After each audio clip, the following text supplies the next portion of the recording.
Welcome back to my channel and welcome to Real Metal Talk Remastered. So basically I'm gonna try to explain this really quickly because I feel like these videos are going to start getting longer now, and we've got a lot of topics and things like that to get through. So basically I decided to remaster Real Metal Talk as a whole. So this is Real Metal Talk Remastered. Probably just going to end up calling it Real Metal Talk again, but like for now we're going to call it Remastered because it is in fact remastered.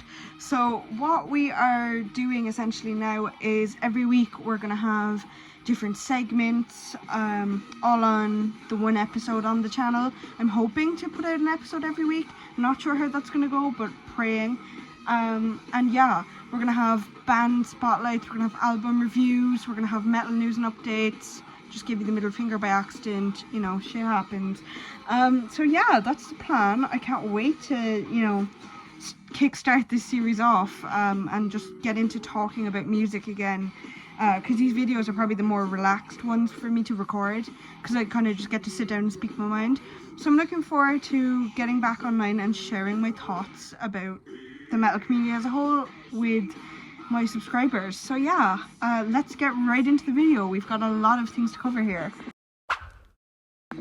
Alright, so first up here we have our band spotlight. So every week I'm going to be showing you a different band and letting you know what I think of them. We're going to dive into their history and their discography a little bit, and we're overall just gonna, you know, discuss their music and our thoughts on them, I guess. So yeah, this week's band is Gorepig, new metal inspired deathcore band from Arkansas. They're branding themselves now as New Death. So obviously Arkansas in America. And yeah, they're branding themselves as New Death now, which I think is really cool because, you know, the evolution of subgenres is just something so exciting to see anyway. These guys are savage. They're my all-time favorite band, so I wanted to include them, give them some hype and love on the channel, especially because it's my first, you know, time doing a band spotlight kind of feature segment like this. So yeah, they put out a lot of singles, kind of started around 2019, 2020, and then have been going since then, going strong, might I add. And they even did a Korn cover of Coming Undone, so that was really exciting to see as well. The way that they executed it was just savage. Great guys, they're amazing. I've actually talked to them through messaging them on Instagram before, and they're so nice, and their music is just great. It's really intense.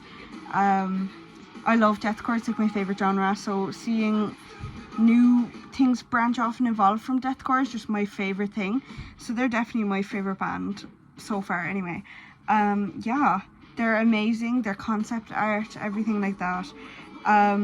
Their latest, like their first album I actually have on CD now. It's their title album, I suppose. It's self-titled, Gorepig by Gorepig. Only has like 4 tracks on it, but it's a good one and it's strong, and you can find the rest of their music on Spotify. I will try to remember to leave a link to all their, you know, social medias and all of that good stuff in the description, but in case I don't, you can find them on Spotify. Look them up, Gorepig. They're amazing. Go send them love and just listen to their music, see what you think of it. Yeah, like for history and discography and things like that, there's actually not that much to say because they're relatively new to the scene, but I think that's even like a bigger reason to give them hype. So yeah, you know, a lot of people that I've mentioned them on the channel a lot of times before, a lot of you guys have been commenting, telling me that you haven't listened to them before, so this is your sign. Go listen to them and let me know what you think and let them know, you know what I mean, like give them some love. So yeah, basically it for Gorepig, but just an amazing band, and I can't wait to see where they go in the future. As you can see, the next thing we are doing is a genre exploration segment. So this is going to include just, you know, a different genre or subgenre or whatever every week. We're going to dissect it a little bit, tell you what it's all about, tell you the history and all that good stuff. So this week we are doing metalcore.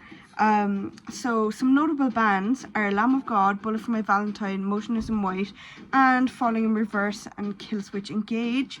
Myself, I like Bullet for My Valentine, but I didn't even know they were metalcore, to be perfectly honest.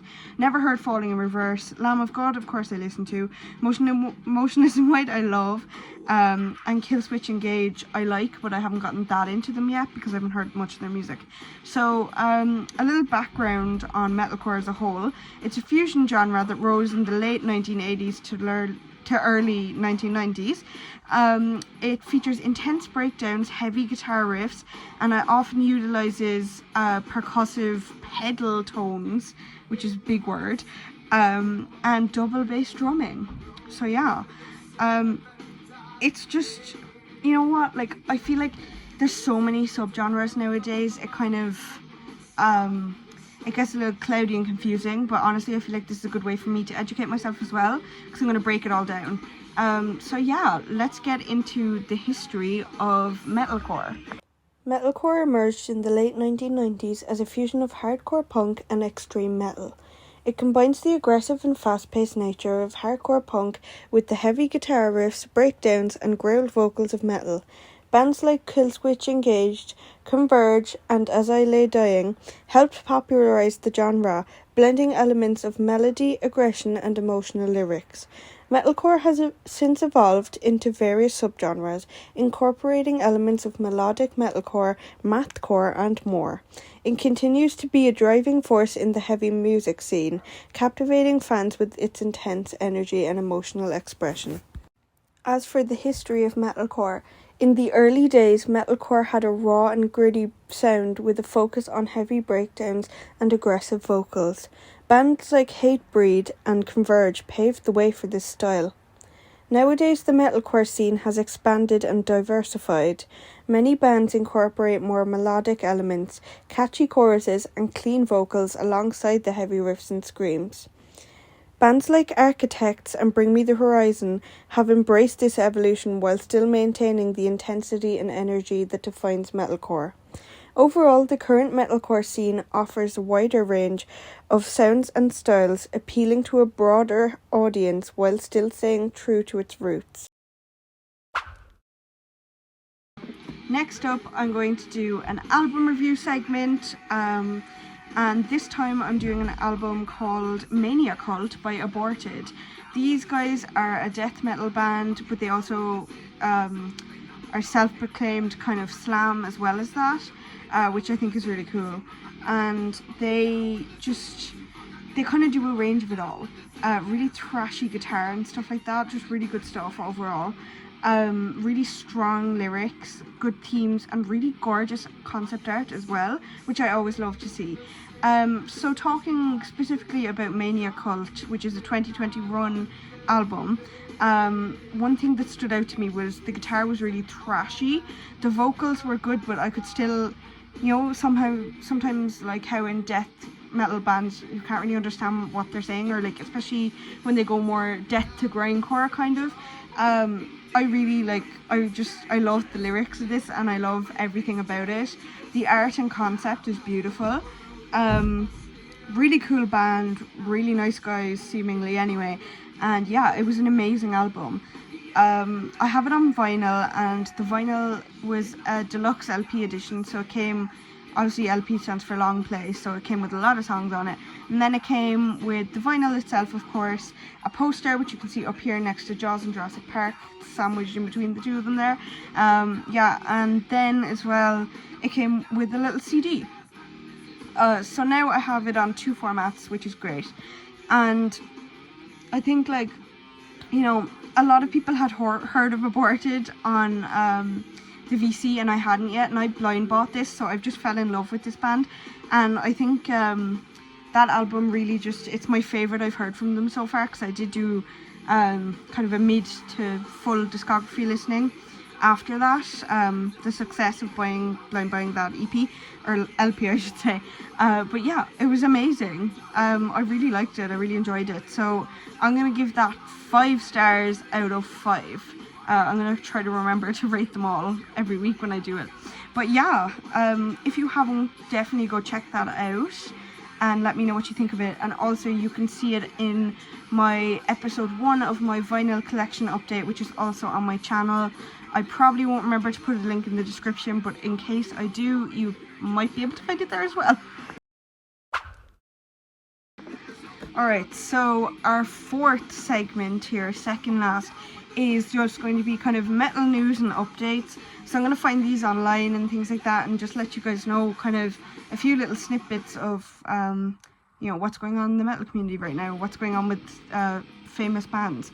So first off, we have an update from Tool, and I'm going to be looking at my notes here, so apologies for that, but I have to get the facts right for this, so I can't avoid it. So Tool played their first 2 shows at Madison Square Garden last night, January 12th, which is, as of recording this, is last night. And fans got 2 very cool treats apparently. So Tool played the Undertow track Flood for the first time since 2011 live, as well as Schism to close out the show for the first time ever. So small update, but an update nevertheless. You know, it might not be a huge thing, but if you like Tool, it might be. Also, I noticed that it said Madison Square Garden. If you don't know what that is, you might have seen in my most recent vinyl update, which I actually don't think is going to be out by the time I post this, I'm just realizing. But yeah, basically it's Slipknot performed live there in 2009. It seems to kind of be a hot spot over there for those kind of bands to play. So yeah, there's a little insight into that. Second headline I suppose we have are that CDs aren't dead in the UK. I mean, since we're part of the VC here, all probably watching this right now, everyone who's hearing that is good, when you'd probably be like, well, Lauren, we know that, like, we're collectors. But this is big news for the digital metalhead fans, I guess. So if you're out there and you're watching that, this is for you, I guess. So in 2023, just some stats here, physical music sales accounted for over 70% of chart-eligible albums, with releases like Blur's The Ballad of Darren and Rolling Stone's Hackney Diamonds seeing a whopping 89% of their sales come from physical formats. So CDs seem to be thriving over in the UK. And then it says, and guess what? CDs are the driving force behind these numbers, outselling vinyl by nearly 2 to 1.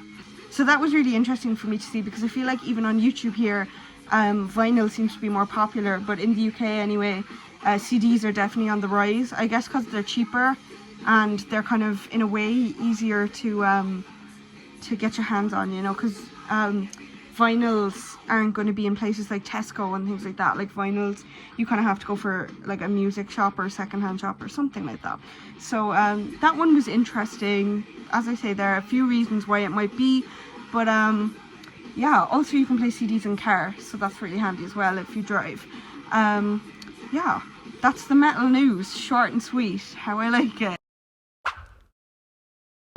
Okay, so next up, we're going to go on to our 5th and final segment. We have some subscriber requests. So basically, over on my Instagram at deadflash, be in the description. If you want to go follow me there, do so. I asked some of you guys to send me in songs that you would like to be Song of the Week over on this channel here, and that you would like me, like what songs you would like me to show some love to, I guess. And I have a few for you here, so I guess I'll just list them off. There's one I haven't heard on there, but that's exciting for me too. It's gonna be a good one. So yeah, first off we have Carcass, Symphonies of Sickness. This one is great. I love Carcass. Not as much as I used to, but I do always enjoy them every now and again. And Symphonies of Sickness definitely is my favourite, but it's one of those ones that I keep coming back to. Honestly, yeah, just a really good track. Go check it out. And then we have some black metal, Emperor. This is the one I haven't heard. In the Nightside Eclipse. I'm assuming it's good. I mean, I like Emperor, but I haven't heard of that song. But I will say, as far as black metal goes, Emperor is probably one of my favourites. So yeah, I will definitely give that a listen, give it a spin and see if I like it. And next up we have one of my personal favourites, Killing for Sport by Esophagus. This is in the Killing for Sport EP. It's slam metal. They're a Chilean band, relatively new. Once again, go show them some love, you know. They're rising up in the scene, I guess. And yeah, that was a solid 3 songs, but I feel like keep it short and sweet for the end. So I hope you guys enjoy the new format here. I'm enjoying it because it gives me something to talk about, because I find that ranting is great, but I go on these rants and like it gets to the point where like I wouldn't even watch it myself, and I'm like, okay, like you're just boring people, Lauren. So yeah, we're doing something new. I'm gonna try it out, see how it does. So this has been Metal Talk, Real Metal Talk. Nearly messed up the name of my own show. This has been Real Metal Talk Remastered. There you go. I hope you guys enjoyed. As I said, thank you so much for watching, and I will see you in next week's episode.